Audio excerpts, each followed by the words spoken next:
అండి, welcome to Padmaja's journey. Hello అండి, ఇవాళ ఎగ్ పొడి ఎలా చేయాలనేది చూద్దాము. ఫస్ట్ అయితే ఆనియన్స్ని ఇలా చిన్నగా చాప్ చేసుకోండి. అండ్ పచ్చిమిరపకాయలని కూడా ఇట్లా ఈ సైజ్ ఇట్లా ఉండేటట్లుగా కట్ చేసుకోండి. ఆయిల్ అండి,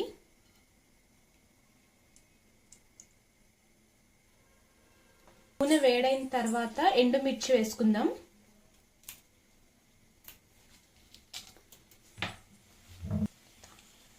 తాలింపు గింజలు,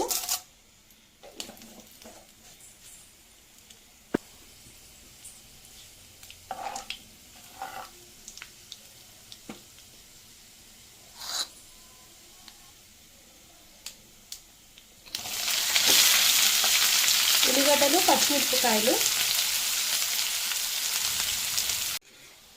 చూసారా అండి ఉల్లిగడ్డలు ఎలా వేగుతున్నాయో. కొంచెం పసుపు,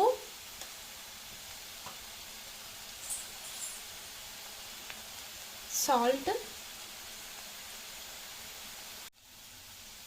ఉల్లిగడ్డలు వేగినాయండి,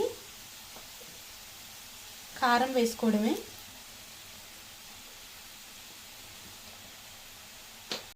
ఎగ్ కొట్టేస్తున్నానండి, చూడండి.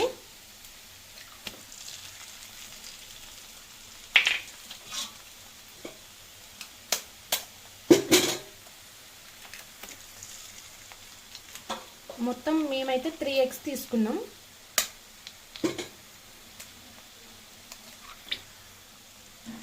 చూసారా అండి ఎగ్ ఎలా వేగిందో.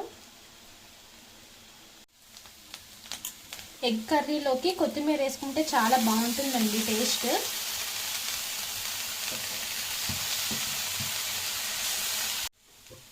మన టేస్టీ ఎగ్ పొడి రెడీ అయిపోయిందండి. ఈ వీడియో నచ్చినట్లయితే కనుక వీడియోకి లైక్ చేయండి, షేర్ చేయండి, కామెంట్ చేయండి అండ్ మన ఛానల్ని సబ్స్క్రైబ్ చేసుకోండి.